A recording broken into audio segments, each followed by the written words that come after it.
My advice is like, don't make being single your identity.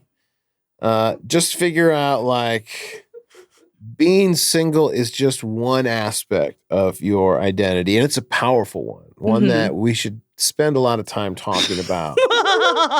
In probably an endless amount of discussion could be had on the idea. But my point is, just figure out who you are.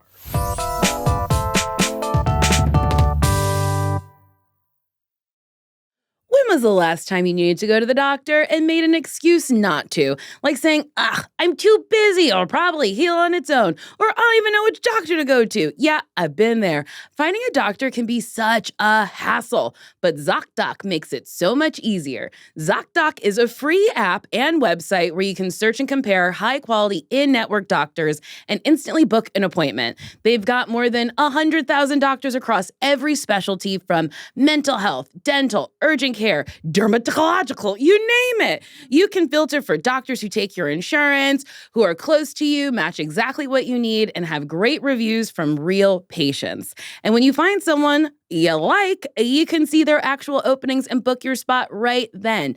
No waiting on hold, and appointments usually happen within 24 to 72 hours, sometimes even on the same day. Next time I need a specialist, I'm using Zocdoc to find them. Now stop putting off those doctor's visits and go to Zocdoc.com/dateme to find and book a top-rated doctor today. That's ZOCDOC.com/dateme. Zocdoc.com/dateme. Ooh, baby, welcome to another episode of Why Won't You Date Me, a podcast where me, Nicole Byer, was trying to figure out why I was so single, even though you could come in my hand and tell me it was a filling for my tooth. My guest Jesus. My guest today is a comedian, actor, and Emmy-nominated writer that you know from Superstore, Key and Peele, and The Recruit. And he played my boyfriend on Grand Crew on NBC, R.I.P. It's Colton Dunn. What's up? What dentist have you been going to? One that makes me afraid to open my mouth. How many fillings do you have? I have so many fillings. Oh, no. I had a whole ordeal where I cracked a tooth, had to go to the dentist, had to get my wisdom teeth taken out, a crown, a root canal. Ugh, it was awful. Yeah. Ugh. And then recently I went to the dentist. My boyfriend was like, go to my dentist. And I said, okay. Okay. And somehow he sent it to me. And then I sent it to my assistant to set up because I don't want to call anybody. Okay. And I sent her the wrong dentist, and I went to the wrong dentist, and they said, who referred you? And I said his name, and they were like, oh, okay. No recollect. Like, she just like went in her computer, and she was like, oh, I'll just note it. How was it? Not great. Oh, no. And I was telling my boyfriend about it, and he was like, there is no male dentist there. And I was like, weird. Wow. So did you make another appointment for the real one? Yes, for the right one. He told me I was crying at one point because I just don't like the dentist. And he said, hey, man up. And I was like, man up? Man up? Did he have a whistle around his neck? He's like, all right, man up, huddle up. We're gonna get this touchdown, and we're gonna get a grand slam. You probably should have manned up a little bit. Sounds like you fell apart a little bit. I did. Chair. I really did. But then they gave me the gas. Oh boy. And that was nice. That was good. Okay, so they got you back on board. They did. And I was ha. I was trying to answer them because they were talking over me. And I was Kanye like, West. Don't cut your hair. And he's like, shut up. Colton, how are you? I'm doing great. When did you start doing improv? When I was a boy. I started in high school. I started doing really? In high school, yeah. Oh, when did you find UCB? Like in your 20s? Oh, I mean, yeah. But yeah, for sure. I started in, because I graduated high school in 1995. Okay. Right. So I started doing it probably in 93. They started a thing called Comedy Sports High School League at my high school where we played short form improv games. That's how I got into it. UCB, I came when I visited New York, and this is before I was even going to move out there. I just went out there for a visit and saw a show. But it was just before they even had a theater. They were just doing their stage show. Was that in a storefront of a strip club? No, but that was a theater. That was a theater that they after? had. That's where I interned at that theater. But no, this is before that. This is at the I believe the Red Room above the KGB bar. Okay. That doesn't exist anymore, does it? I have no idea. Who knows? New York is so far away. New York is wild, man. Simply don't know. New York is one of the characters of the movie, you know? I love when people say that. Like about Sex in the City. They're like, New York is the fifth girl. Okay. All right. I get I'm it. a New York. She's a Miranda. I'm a New York. That's Brooklyn. Oh. So when you started doing improv in New York, like, okay, was improv cool in high school? Like, were people... No, I don't think it's still not cool. I don't know if it's ever going to be cool. It kind of is. When I started doing improv, I was like, oh my God, these little hotties, da da da da. Did you ever fuck anybody who like came to a show and you were like, yep, we're hopping in. We're hopping in. After you did the makeups, did somebody go, ooh, Colton, make me up? Of course. I don't know. Yeah. What was that like? I don't know if that's why. I don't know exactly what their motives were. If it was just because I did the make 'em ups. Well, I think there's something to like a funny guy, and then you watch them perform, and you're like, oh my God, like that's so hot. Yeah. Did you have a lot of groupies? No, nothing like that. No. I mean, I think the thing about improv is that it's really cool, especially if you're also an improviser watching it. You know, like that's when it becomes like cool. I think for everybody else, it could be funny. It could be almost maybe seem like kind of like a parlor trick. But for people who are improv fans, those people, you know, once you do it, then you kind of like get really excited about seeing it happen. I do like good improv. Ugh, it's so fun to watch. You're just like, oh, you remembered that. I can't believe it. I can't believe you brought that back 45 minutes later. I had a show where this lady was like, you didn't rehearse any of that? And we're like, no. And she's like, what do you mean? But like when you said this, they said that. It seems like it was rehearsed. And I was like, lady, I don't know. Like this isn't the moment where I'm going to say, you caught us. We rehearsed this for 8 weeks and still fucked up. Like what? I mean, because it feels like explaining it makes it sound just so dumb too. Because I used to do these shows in Holland. We do improv shows at Boom Chicago. And dude, a lot of Dutch people just did not believe that we were improvising. They were like, no. You know, no, come on. You know, like they would like after the show they'd hang out, and they're really honest too. I found in general of Dutch people. As where like out here, you know, in the States, people are a little bit more pleasant and they won't insult you to your face or tell you how they really feel about it. They'll be like, that painting looks great. Great job. You know, like, but they're not like that. They'll be like that, you know, that show sucked. And you'll be like, oh, I did not like it. I did not like that show at all. Oh, okay. All right. That's so wild. You were especially bad because, you know, and you'd be like, you know, because I know that you definitely you wrote that rap before. And I'd be like, no, we just make the raps up, man. I'm telling you, it's like, no. No, you're a bad rapper. Yeah, you're a bad rapper. And I know it in my heart. Hey, man, look. I was in Amsterdam, and I was talking to a bartender. I was like, what's your name? And he was like, David. And I was like, not very Dutch. And he went, I'll give word to my parents. I was like, oh, I was just kidding. And then he was mean to me for the duration of my stay at this bar. He was like, oh, you again? You want another drink? Sorry, I'm David. And I was like, okay, no. David, God bless. Did you date when you were in Amsterdam? Yeah, I did. You know, I mean, yeah, sure. You know, here's another interesting thing. Just sort of culturally, at least when I was there, the way the dating thing there worked, it was very different. It was different than here because you wouldn't ask somebody out on a date. Like you know, if I had met a Dutch woman or something, and you know through friends or whatever, and I was like, oh man, you know, she's really cute. I'd like to take her out for a date. Like you tell somebody, oh, I'm going to ask her out. They'd be like, don't do it. That's not how it works here. You kind of have to like hang out in like group situations. That's how they feel more comfortable, and you kind of like play it out there, and then eventually, if it's going to happen, it'll split off. Like I never really, I didn't stick around long enough to follow it all the way through into being married, but a few of the cast members did. but their courting process is sort of different in that way. Like because a date is so intimate, and for them it's like they're like, why do I want to go sit one-on-one and have a dinner with just one person when we could all just hang out together and like have fun, and there's no pressure to like for me just to impress you or you just to impress me. We're all just hanging out and having a good time.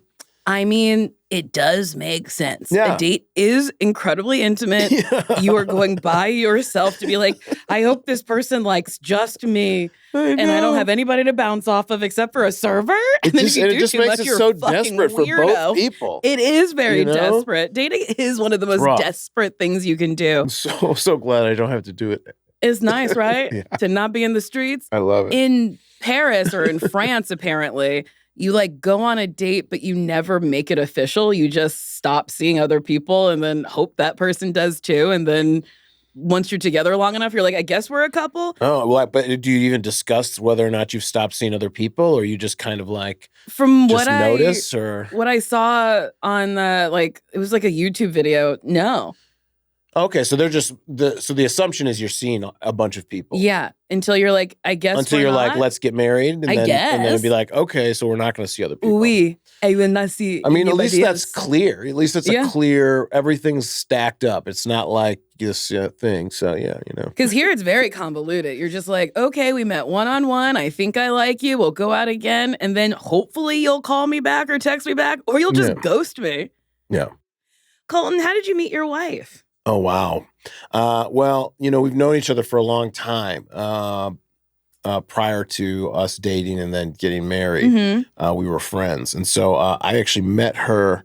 I was her teacher years and years ago at the Upright Citizens Brigade Theater. And we just became friends after that and remained close and would, connect. And we each kind of went off on our own like adventures, but always kind of came back and would hang out again. Mm-hmm. And then at one point we, were sort of both single at the same time and, kind of started hanging out. And it just, she was always great. Blossomed from there. Yeah. I like that. I like stories about people who meet not long ago, but like a while ago, and then just kind of get back together. Like, I think that's so sweet. Kind of orbit each other, Yeah, I love that so much because you then get to learn so much about that person. So when you start dating, there's a shorthand. It's really fun now, especially we went to, where did we go? The other day, we went somewhere. Erewhon. No, this was a trip that we took. It must have been into Hollywood. That's right. We went to the Grove. Ooh. And I think it was just kind of like, oh no, you know what it was? We went to the UCB. We went to go bring the kids to a kid show at UCB that I did. I did an improv show for kids. And Adrian, my son, and my Archer, also my son, came. And but he's just one, so so he was just like people. He's like, well, yay! But he did like cheer and clap when he saw other people clapping. He was clapping too. But my wife and I are walking around there, and I mean, we both had such like crazy times on that block. On Franklin Avenue, getting drunk at Birds, heading to La Poubelle's back room. We parked, and we were on that one side street up from the newsstand, and we found a little spot to park there. We got the kids out, and I'm like pulling my son Adrian out, and we get out on the sidewalk. She's like, dude, hold on, this is surreal. That is so funny to be like, we had wild times here, and now we've got our kids. Now we're just here with two kids. Two kids for a daytime children's show. I love that so much. What's something that surprised you about becoming a father? I think there's like a lot of stuff that like I always saw as like, you'd be like, haha, dads, like they're doing that. And it was kind of like a joke stereotype. But then it happens. It actually happens to you when you become a dad, and like, trying to get everybody out of the house on time or not wanting a bunch of people giving you directions while you're trying to drive. Like, just like weird, dad stuff, making some dumb joke that nobody laughs at and you just kind of chuckle to yourself. You're like, I'm alone on that one. Okay, I thought it was pretty fucking funny. Yeah, but I think the most surprising thing is just how much I enjoy it. Once I can push past the like workaholic, nature of being an American capitalist and just be like, all right, I'm just going to hang out here with my kid. And like, if I can get into that space, it's always just the most enjoyable, fulfilling time. That's cute. I love that. I was a nanny for a while, and I think the worst part about having a kid is changing those fucking diapers where they the shit explodes and it's like up their back. And you're like, well, now I got to dip you in water or something. I can't just wipe this off. You have to have a full ass bath now. It's a full ass bath and everything. Sometimes they do it again. Dude, my son, one time when he was really young, we were about to leave on like a camping trip, and we had to load in the car, and Jessica would, set him down in the little playpen to like grab a bag to hand me to go bring to the car. And then she just came back and she goes, oh my God. And as I'm loading stuff in the car, I just get this text, and it's just my son sitting down naked with just shit all over the playpen, and he's just holding the diaper with a big smile on his face, and he had just ripped his diaper off. They're animals, man. They really are. They're feral. Yeah. You have to like tame them. I was recently in New Orleans, and I went to this jazz festival, and there was this little kid who had like big crazy hair and was like shirtless and was like running around, had no shoes on. I was like, this is Tarzan. This little baby's Tarzan. And he was screaming at his mom. He was like, throw the ball, and then she would throw the ball, and then he'd run after it. He was at the jazz Everyone festival? was at this jazz festival. Okay. It was the wild. I love New Orleans. It was the best fucking people watching. There was a woman pushing a stroller with chickens in it, and was also holding a chicken. And everyone was like, that's normal. Oh, yeah, it was wild. Yeah. I loved it so much. Yeah. I've seen this more and more though. People with chickens? People with things that aren't babies in a stroller. And I'm seeing it more and more. And what I'm assuming is it's like everything else, that even though it's something different and that we haven't seen it before, I'm assuming that this is like a thing that's going to start coming up more and more. And so, it is. I do want to know how to address, because I saw a woman like that at Disney. Oh, what did she have in her stroller? She had a doll with her. Oh, a doll, and she was talking to the doll. Oh, and taking it onto the Little Mermaid ride, and kind of like sitting with the doll and like talking about, and okay. And it's outside of my thing that I've ever really seen. Yeah. But still a person, It's a person. And I want to know. That brings them joy. There's, I've seen like Instagram videos. I don't know, but there's people who have these like real life like baby dolls. Oh shit! They're like the real dolls. Yes. Yeah, they're terrifying. Yes, they're so scary. They're and they scary like to me. flop Maybe other around. people love them, but I think they're terrifying, and I think it's okay to be scared of them. Yeah. Because if you like it, I love it, but I'm scared of it. And they'll like get together with other women who have these dolls, and then have parties for their dolls. For the dolls. Yeah, and wow. I'm like, how are you deriving joy from this object not eating cake that you put in front of it? To me, that's a chance to do all the things I don't like to do as a parent. Plan a party for somebody else. Yeah. Woof, my God. Is your kid, and the older one, is he in preschool? My son Adrian he's about to start kindergarten next year. He's in he's in like a pre-K or TK or whatever. I don't know what they call it. Has he made any bad friends? I don't think so. I mean, he's the class that he's in, just for however, it's not normally like this at the school, but it just happens to be all boys. Oh. And so, and I don't, it'll be interesting to see what happens when my other son goes in to school, because most likely that's not going to happen. So it'll be interesting to see how because he definitely picks stuff up, but it's all just straight boy stuff. Just boys. He comes boys back with just the boyish stuff. And, my wife would be like, I don't know, he's walking around and marching like a soldier. He keeps saying marching like a soldier. And I'm like, well, he's talked to some other boy who's told him what soldiers are. When I grow up, I want to be a soldier.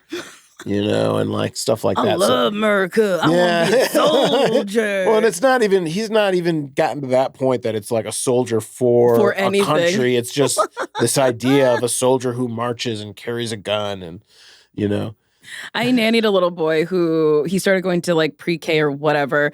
And he came home and he was like, stupid. And I was like, we don't say that. And he was like, Jackson says it. And I was like, well, he's not a nice little boy. Mm-hmm. And then I had to keep telling him, like, you can't just say whatever. That kid's that kid. You're you. I You think can't do ours that. was you're not my mom. He started saying that to His mother? No. We had like a babysitter, and she had to be like, hey, he said like I'm not his mom. We were like, whoa, like where did you hear that? And he had heard it from a kid at school who said that to the teacher.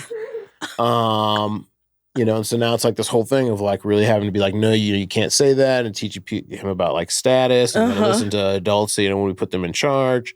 But it's like, there was completely, we were like, what? Where did you hear you're not my mom? It's really funny, and though. Who knows? I do think it was from school, but also sometimes kids just they just come to those same places on their own. Kids are so funny when they get their own little personalities. Yeah. And you're like, Jesus, oh my God. My trainer lives in England and we do it on Zoom. Okay. And because he used to live here and we just stayed friends. And he's like, I could train you on Zoom. I was What like, time is he doing the training at? I do it at 10 a.m. my time, which I think is 6 p.m. his time. Okay. So it ends his day. Okay. And his son is usually home from nursery. That's what they say. All right. And he used to talk to me all the time, but as of recently, he'll be like, I am sorry, I don't have the time, I'm playing. Or I'm sorry, I'm waiting for cookies. Yeah. Or he'll get on the Zoom and cover his face and be like, I'm so sorry, I just can't talk. And I think it's really, it's cute because he's like, apologetic. Yes, he's apologetic, but also upholding his boundaries. Mm-hmm. Yes. He simply does not want to speak to me in that moment. Yeah. And I like that. Yeah. Yeah. And I try, you have to balance, because kids will do that. And you have to try to balance like supporting that. Mm-hmm. But sometimes they'll be like, I prefer not to go to the zoo today. And I'll be like, no, the whole plan is to go to the zoo today. We got 5 other people meeting us at the zoo, It's like, you gotta go to the zoo. We have to go to the zoo. And if I'm not there on that day and they got to go to the zoo and the babysitter's there and he goes, yeah, well, you're not my mom. You have to so.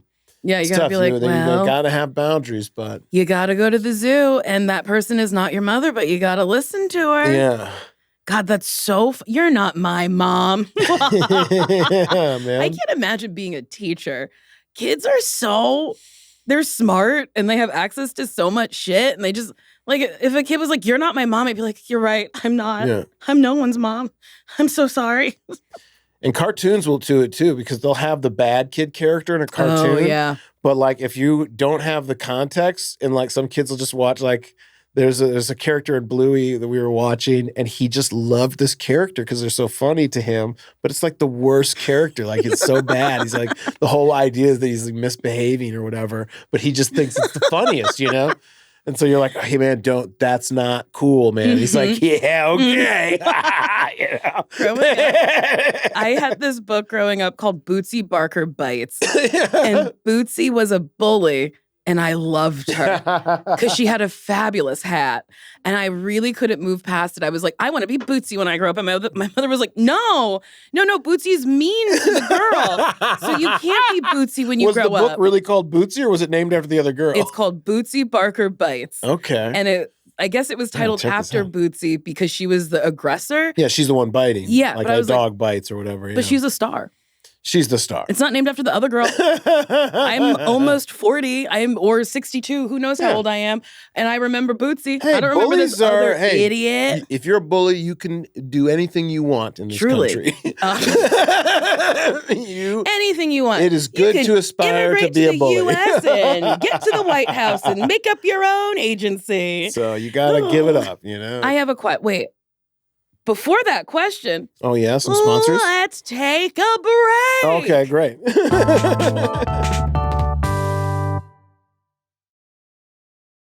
Ever ever been in a relationship and thought, wait, am I being too much? Yeah, it turns out that might be ADHD.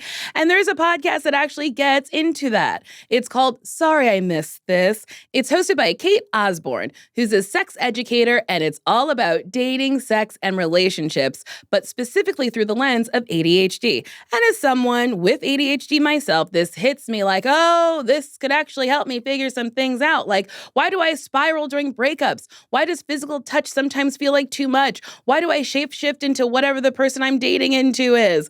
And if you felt that, this show is diving into all of it. It's honest, it's smart, and it sounds like the kind of thing that would have made me feel less alone when I was trying to understand how my brain was working in relationships. So if any of this sounds familiar, or you've got ADHD and you're just trying to date without losing your damn mind, check it out. To listen to Sorry I Missed This, search for Sorry I Missed This in your podcast app. That's Sorry I Missed This. You're going to feel so seen. Colton, we're back. Yeah. So I'm going to get that, what they just talked about. You're going to get it? Whatever, yeah. Use my code. Got it. Date me. You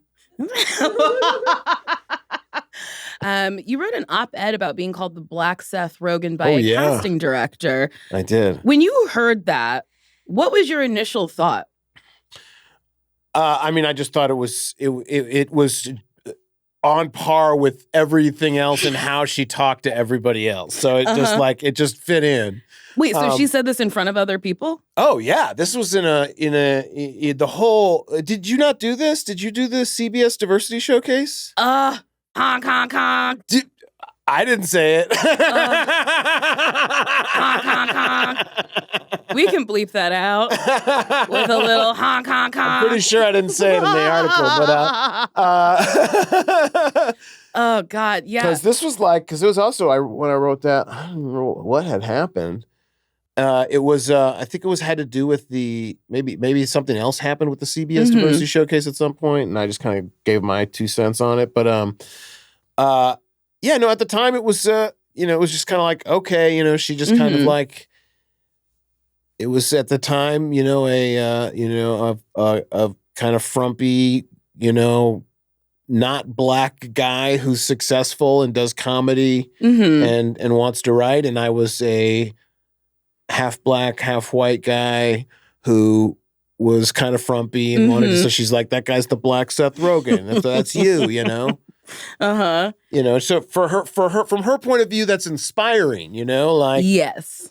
That's what's so horrible about that kind of stuff, is that it's like that person the lesson is so hard learned for them because from their point of view, they're being inspiring. They're doing anything but, trying to be racist or whatever. And so, yeah, that was I always find it weird when people do shit like that because it's like, you're Colton. You're not anything other than you.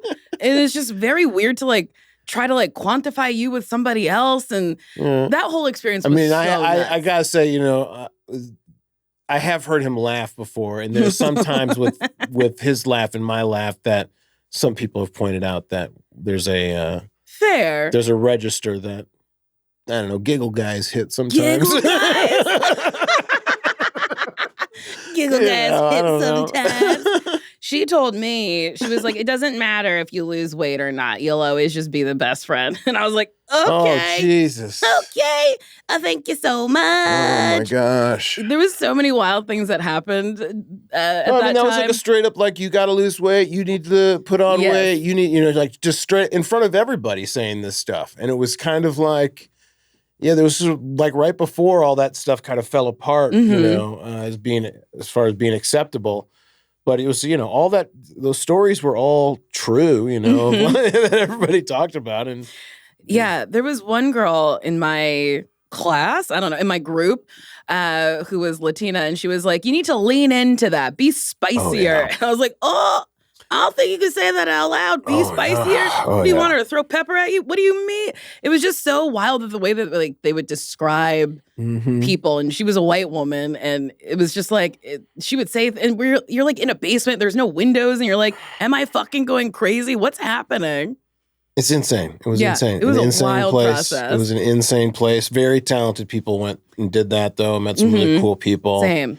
And yeah, it was, it was good on that sense that it did get those talented people a platform, but yeah, it is a bummer that was the platform that they had, these are. Yeah, you had to go to the basement and be abused by a lady. Yeah, exactly.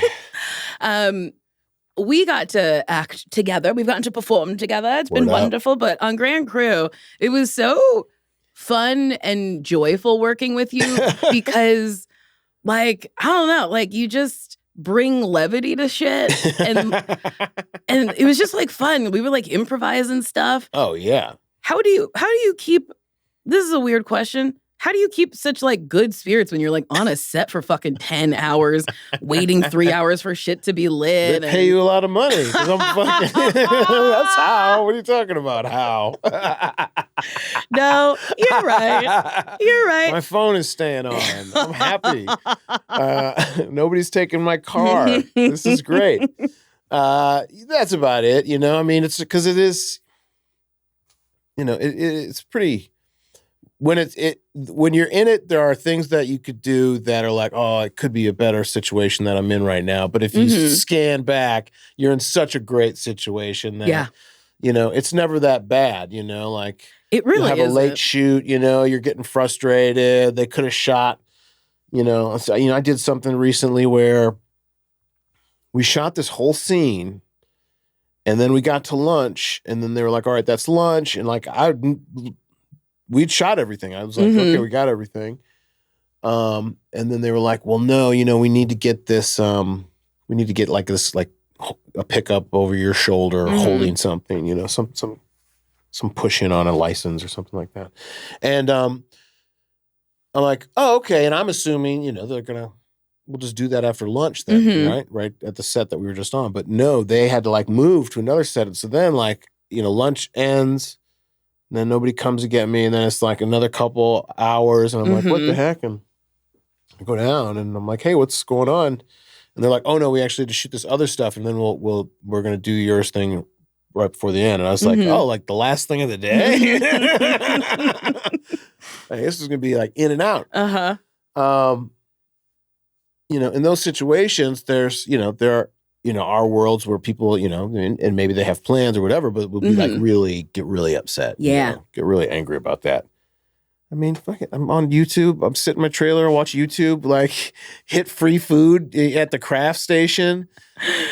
Whatever people get upset about. I got kids at home, so it's like, all right, I guess I'll finish a TV show. What a bummer. Uninterrupted, finish a TV show. And even on set antics are fun, like when, I think that's, and there is in the moment, it's also the, you talked about like the levity. It's just, like when you're doing like special effects or working with kids where like the takes are taking forever and it's not working out.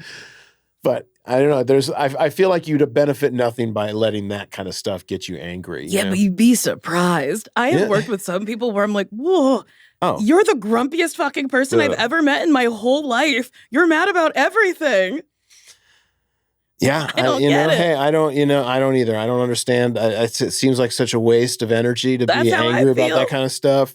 And it's just such a bad look. Like, when it's noticeable that you're the angry person. Like, I think people think like, oh, maybe they feel like if they exude that, people are going to be more like, I'm going to do what they want me to do. But it just makes people be like, this is a weird person who's angry. Yeah. And I don't like this vibe. And they're making a lot of money right now.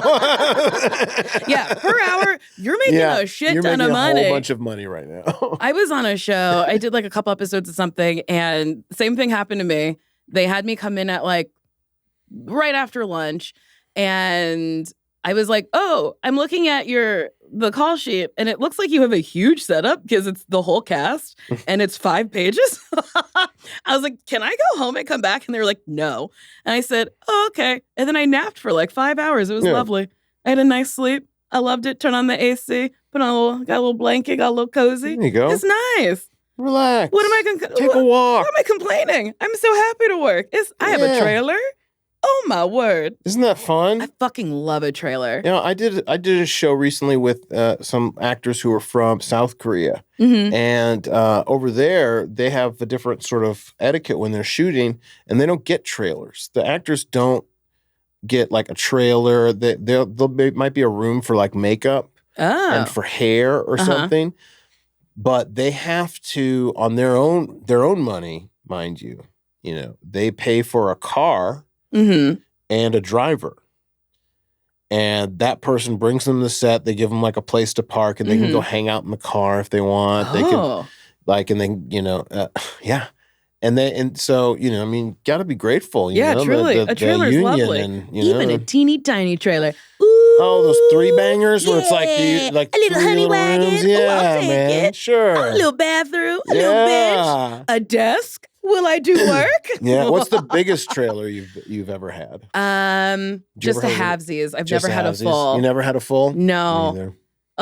That's the dream. That's the dream. A full trailer. I've been in a few. I've like gone in to see a couple of them, and I'm like, wow, man, this is really living it. And Are You Smarter Than a Celebrity? I got to see Travis Kelce's trailer. Oh, wow. It was lovely. Wow. I said, oh my, I move right in. Yeah. It's like a little studio apartment. Yes. Delightful. Yes. You worked on Key and Peele. Yeah. How were you the whole run? Yeah. Like a writer on the show? Yeah. For all the seasons? All the seasons. Was that a fun writer's room? Yeah, of course. It was the best.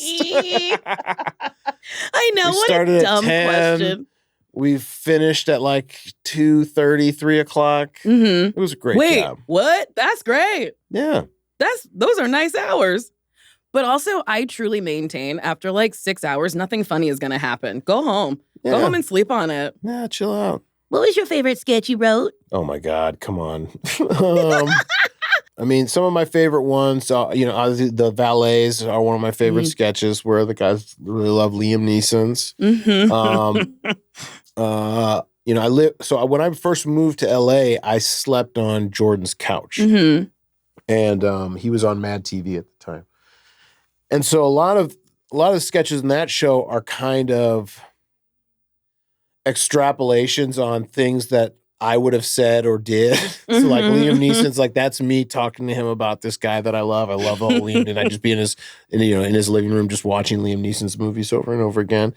So a lot of stuff kind of comes, sort of from that. The Terry's sketch, comes from me being like, don't worry, dude. Anything goes down on this plane. And him just being like, come on, man, that's not happening. And so those are my favorite ones. And then some of my other, there's a Power Falcon sketch that I wrote. Soul Food, where the two guys are at a soul food restaurant. They're trying to out-order each other. Yes. There's one I know that I would imagine that you really liked it because I think it's just a funny performance one. But it was one with, it was about a show with a stage show called the Meetup, and it was like with Martin Luther King and Malcolm X. Yeah. And the actors, the bit of the sketch is that one of the actors gets a reaction from the audience where they're like, ooh, the audience is like, yeah, okay. And so the other actor wants to get that feedback too, and so kind of starts changing the lines to like get like to hit like strong notes and get the oohs and ahs. It's just so funny because people do that. Where you're like, oh, you're changing the way you're talking because I'm getting a laugh here. Yeah. And so I love that, those kind of things. I love sketch comedy. It's so funny and silly, and it's just like you could do any old thing. Anything. Just have the nicest time. Yeah. I had seen the Gremlins sketch before I saw the Gremlins movie. That's hilarious. So then when you saw the movie, you're like, oh, they're just doing, they didn't make shit up for this. I watched it with my head on my hands being like, it's all true. It blew me away. Oh, dude, that sketch is so funny. Sometimes the funniest thing is just pointing out the weird shit that's going on that's real. Yeah. It makes me think about this man at the airport who, it was just a weird thing that happened in real life. I was in the Delta Lounge and he brought over a cup. Yes, I'm a Delta Diamond Diva. I say it every episode. He brought over a cup of cubed cheese. And then he ate it all. And then he came back with a plate of cubed cheese. Oh. And then he ate it all. And then he came back with another plate of cubed cheese, took the cup he had it originally, put all the cheese in that cup, put a lid on that cup, and then put it in his backpack. A glass cup? No, it was like a to-go coffee cup. Okay. This man ate so much cheese in one what sitting. kind of fucking cheese was it? It was just cubes of cheddar cheese. Something just hit right with the cheese for the guy, huh? He was like, oh my God. What is this? Oh, this free cheese. Oh, it's slightly moist. Oh, this is for me. You never know. I mean, he's in an airport. You never know where that guy came from. No. Maybe it's like the first cheese he's had in years. He was like, they just eat cheese freely here? Whoa. He also was a shade of gray that I cannot describe to you. It sounds like this was an alien, dude. You described something an alien would do. I felt like I was watching an alien. I was like, this is so unhinged, but it's happening directly in front of me. Act normal. Act normal. Humans like cheese. Cheese on the cup. Take away cheese. To go. What's the most romantic thing you've ever done? Wow, the most romantic thing. Like the most romantic thing that's happened to me is my boyfriend took me to the Sonic-themed cafe in Chino Hills. Okay. And to me, that was romantic because that man does not like Sonic the way I like Sonic. Oh. But he was like, I will drive you an hour to go eat subpar food in a sunglasses hut. It was just like a repurposed storefront. The mascot wasn't even there, but you wouldn't know it. I was so happy. So I guess that's like I've gone to Cafe Gratitude with Jessica before. I guess that's what we're talking about romance is. But one time we went on we just kind of went on an open-ended just road trip. Mm-hmm. And we drove up to what is it? San Luis Obispo. Ooh. So we drove up there and I was this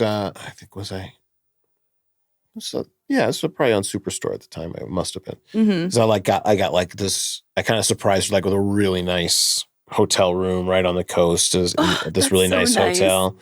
And we stayed there for a couple nights. And then we were like, I guess it's time to go home. And we started driving home. And then I was like, no, let's just pull in this. And we pulled in to another little town and just got another hotel. And we just hung out there for a couple days and just kind of slow rolled it our way back to LA from there. I like that. That is romantic. That was romantic. That's very romantic. Just, we're going to go here. Yeah. And we're going to go here. I love, how you say it? Say it again? Oh, San Luis Obispo? I call it San Oopsie Loopsie. Oopsie Loopsie. Because they have the Madonna Inn there. Have you been there? I haven't been to the Madonna Inn, but I remember seeing signs for it. Oh, it's so fabulous. I've also never been. And it doesn't have anything to do with the artist known as Madonna. Mm-mm. Okay. No, it's just themed rooms. Okay. And there's like rock showers in some of the rooms. And then there's like a pink room and like a tower room where there's like a little tower in your room. Okay. And it's just so pretty. I've never stayed there, but I've walked the grounds. And you got another Sonic trip coming up. If he takes me there, I'll lose my mind. Because they also have pink champagne cake. I don't know what that is, but I've had it and it's good. You had it though. You've eaten the cake. Because I was on the grounds. Oh, okay. I was lurking around being like, one day I'll stay here. Ma'am, can you please leave? Can you leave? And I'm like, no, I don't want to, please. Oh, but I love that. Just like driving down, stop it. Oh, I love it so much. What's your favorite thing to do with your wife? Traveling was our favorite thing to do. But now you got them kids. Yeah, now it's just our kids surviving, keeping our kids alive is a wonderful thing to do with my wife. Try to keep our sanity is fun. Just kind of living it, doing it with her, and I mean, just kind of having her be there and I'm there and, I think that's really romantic. Anytime someone's like, I like doing life with this person. Yeah. I just think that's so special. That's the best. Because it's hard to find somebody that you want to just do life with and have like mundane moments where you're just like both silent but like enjoying each other's company. Mm-hmm. Like that's just so nice. I fucking love that. There's also moments where we're like quiet and just totally angry at each other. Oh yeah, sure. But in your heart, you're like, we'll get over it. Yeah, exactly. I got into a fight with my boyfriend because I picked this restaurant for the vibes. Okay. And we hadn't gone, but I was like, let's go here. And So he it's was like pictures on the internet that you, Mhm. okay. But then he did further research and was like, Nicole, they have pigs in a blanket for $40. Whoa, We're not going here. Whoa, like, would they make it there? They make the sausage there? One would think, but it truly looked like they just shook them out of a box. Like and frozen? the way they put the mustard on wasn't even cute. And I was like, $40. you're right. We can't go here. And I was so mad about it. I was just mad that he was right. Oh, you were mad that he was right about Yes. it? Yeah. And then I went on Instagram and everyone's pictures were all kind of shitty. And I was like, Instagram is a place to make things look better than they are. Yeah. But Instagram was even like, don't go. And that's the biggest fight we've had. That was the biggest. Wait, so was the fight about that you were still mad even though you knew he was right? Yes. That was what the fight was. Mm-hmm. Okay. And it wasn't like a true fight. I was just like kind of salty. Does he know, or is he just now finding out? No, he knows. Oh, okay. We had a whole conversation about it. But that, like, did he have to be like, are you just mad that you were wrong? Yes, he did say those words. He did say those exact words, and I had to look him in the eye and go, yes, yes, I'm furious that I was good wrong. Communication. That's good communication. Also, I had a dream about him, and I was like, in this dream, you had lipstick on you, but I'm only wearing lip oil as of recent, so you kissed somebody else. And he was like, you know that's not me. And I was like, no, it was you. He was like, no, it wasn't. I was like, in your it's dream you. I know it's not him, but he spent a long time being like, I need you to tell me that you understand that dreams aren't real. And I was like, I'm not actually mad. Listen, I think I'm a real... why were you bringing it up as a point if it wasn't something you were adding to your data set? Like... You know what? I think that's probably while he was like, wait a second, what constitutes like valid evidence in this conversation? I never thought of it like that. Because I'm just like, I'm sharing my dreams. And he's like, why are you coming at me like that? That wasn't me. That's your brain. That's your brain. It's not real. Okay, I imagine that I did everything right. So. And that would be a valid argument. It's just as valid. That's so, I truly never thought of it from like that. I was just like, I'm mad. I was like, for real? No, I guess not. I don't know. But like, you did do it. No, I didn't. Okay. Has your wife you're gonna ever get mad. Has she ever gotten mad at you over like bullshit? Over like something stupid? Yeah. Usually not. No, she doesn't usually get mad at me for anything stupid. She usually rightfully has a reason to be upset. You're like, no, I did it. I mean, it's, it usually comes down to sort of your thing. It's the, at the end of the day, the emotions of getting angry are always harder to process than the actual content of what people are angry about, usually. And so it's kind of how you process, the ego hit, the, having to pivot, when you have an idea and, somebody's like, I don't know if that's going to work out. And you're like, you're shooting my idea down. And then it's like, no, but look, there's, somebody took a shit on the floor and you're like, I'm like, it's kind of like, I think people stay so tied to like sports teams and to political parties. It's like, you like, no, I picked this thing and it's going to be good. I can ignore the shit. I don't care that there. How many times? How many pictures? Just one? Well, then it's probably not going to happen when we're there. Yeah. So, it's, but she's usually right when she gets upset with me. She usually I'm the one who gets like frustrated. And it's usually just because of, just talking, a lot of talking. Like that's what's harder for me is just to have a longer conversation. Like sometimes I need to just be like, okay, I have to take a break to process all the talking that we've just had. You got to talk a lot in relationships. And I feel like nobody talks about that. You got to talk about everything. Oh, you don't feel good today? Do you want to talk about it? Yeah. I did something and you're upset with me. I guess we have to talk about it. And I'm like, oh my God. Yeah. What if we just decide to be fine? What if we just decide? We just go, it's okay. Don't worry about it. Well, yeah. And you got to ebb and flow because you had to talk, but you also got to be able to go, okay, let's put a pin on this and we're just going to be fine. And then we can come back. We'll finish talking about it. You said something earlier about the Dutch being very like honest and direct. It just reminded me. I just had a show in Austin where this man was like, I really liked this joke you had, but here's a better version of it. And I was like, whoa, what? I was like, you just watched me perform for an hour and you got notes? I got a better idea. But then it also didn't make sense. I was like, you didn't make this joke better. Well, you made it more convoluted. Yeah. Has it ever happened to you where someone's like, I actually have a note for you from the audience? Oh man, wow. I don't think I don't do like stand up really that much, you know. So I don't think nobody's ever come. I mean, I definitely have been like people who come and be like, man, if I would have gotten that suggestion, I would have done this, you know. And like, oh, all right, and, you know, and you'll be like, oh yeah, man, oh that's great. You should sign up for classes, dude.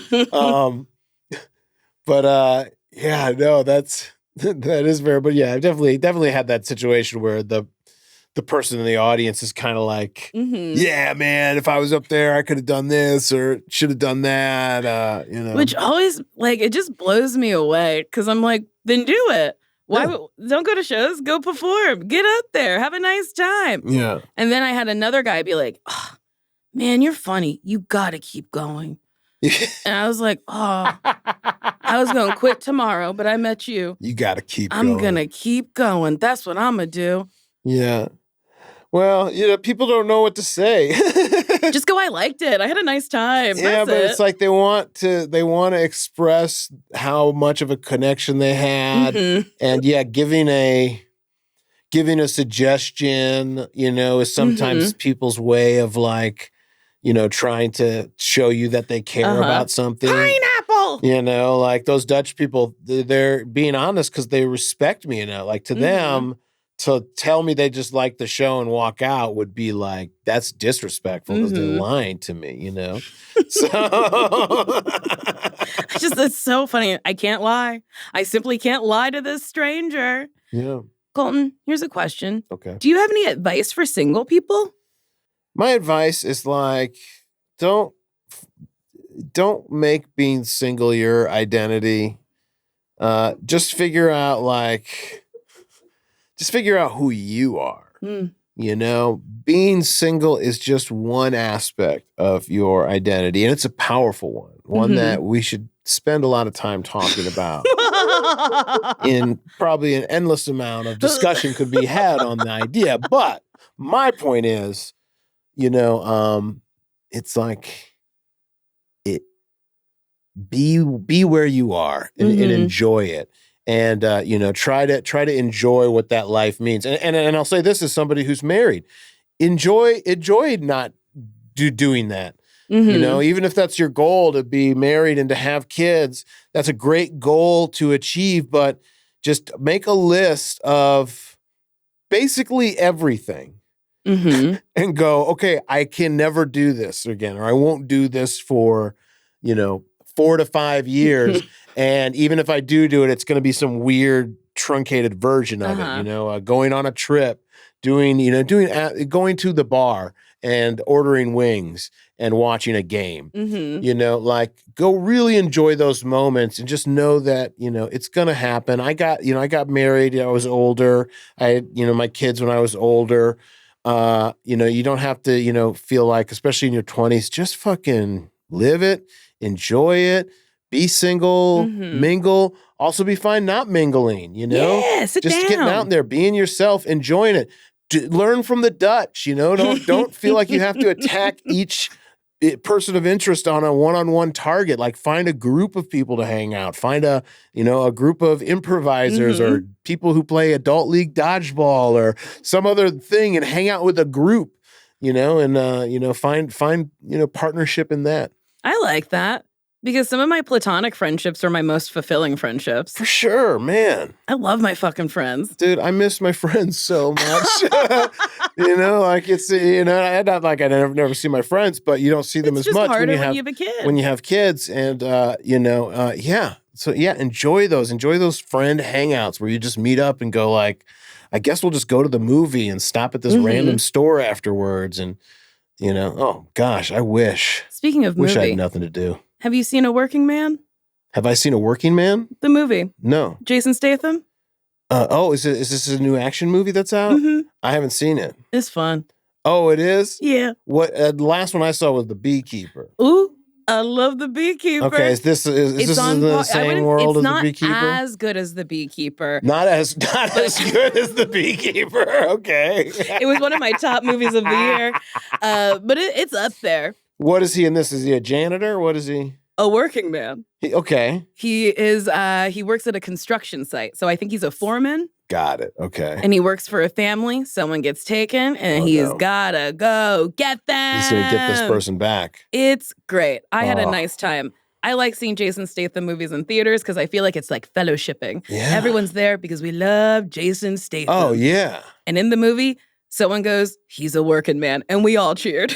They say the title, they do the Tischler line. Oh, that's the best. Everyone cheered, and oh man. I love the I movies. love that. Dude, I love those movies. My favorite moment of that is the movie 300. When he kicks that dude down the well. Man, the audience was like, this is everyone just is like, this is the best ever. I love it. I love when people are excited about things. Like, I don't know Minecraft, but I might go see it in theaters because people are going nuts over like a duck thing. It's insane right now when I'm hearing about this movie. I'll go see it. I like when people are having fun. Yeah. Did you play Minecraft? Nope. I know nothing about it. I mean, I played it when it first came out. But I don't know then I kind of moved on. I didn't do it so much. And yeah, this blows my mind because I have no idea what could possibly the movie be about. But not only that, but it's like, yeah, people are like, no, that's the thing from the game. I'm like, oh, fuck. I got to check this shit out. Gotta go see it. Yeah. Well, Colton, we've come to the end. Oh, man. Always have to. Would you like to promote anything? You know what? I don't really have anything to promote. Hey, listen. You follow me over on Blue Sky at Captain Dope, CaptnDope. Check me out. I think I'm on Threads and Instagram and stuff like that. But come out to see a Ben Schwartz and Friends show. I might be there. Yeah, check out who UCB. knows? You can always watch Superstore on Get them residues. Peacock. You can always watch The Recruit on Netflix. And Key and Peele you can watch on YouTube or anywhere. Yep, they cut it up, put it right out there. I won't get any money for it, so please enjoy. You're welcome. I asked all my guests this. Would you date me? Wait, I already did though. Didn't we already? Oh yeah, we dated on Grand Cru. Yeah. Nice save. What is this? Why did you pull out papers on me? What's happening here? I am going to read you your scores. This was a test. Oh. Imagine? Nope. This is just a dirty message that somebody sent me. Because you can you can rate, you can subscribe, give me 5 stars on Apple Podcasts. And if you write me something nasty, hitting on me to whywontyoudatemepodcast@gmail.com, I read it. Oh, wow. Oh, boy. What's up, Nicole? It's finally your time. I'm a rich, handsome man, and I'd like to fly you out. I want to get flown out so bad. Oh, God. A limo will pick you up at the airport. Where have limos gone? I love a limo. Any limo that you get now is like all rusted out and horrible. You don't want to ride a limo. There's like asbestos in it. I'll pick you up at the airport and take you to meet me at dinner. I'll pound that pussy like a road construction jackhammer. Wait, hold on real quick, though. Did he say he's going to pick you up at the airport, then take you to meet him at dinner? Oh, a limo will pick you up at the airport. I'm sorry. Okay. And take you to meet me at dinner. Okay. I'll pound that pussy like a road construction jackhammer. Whoa. And I'll make you squirt like a public water fountain. Oh, baby, I'll treat you so well. Get ready for our romantic, beautiful date. Appleton, Wisconsin. Alex, I hate Appleton, Wisconsin. Appleton. I love that this scoundrel is in Appleton, Wisconsin. Jesus Christ, my man. What the hell? What's going on with the public drinking fountains in Appleton? What is he doing to him? Unwell. The worst one was somebody said they wanted to flip me upside down, fill me with clam chowder, and then spoon it out. And that one really has, I have mentioned this so many times because it really stuck with me. I was like, I have to work. I have to be in a handstand. And you going to fill me with hot clam chowder? That's so, and then I have to keep my legs open for you to access it? Seems so like redundant. Why are you putting just to spoon it out? Just drink the clam chowder if you want clam chowder. Nope, they want the extra step. Ladle it in. That's the ball. Thank you for doing this, Colton. Thanks for having me. That was a HeadGum podcast.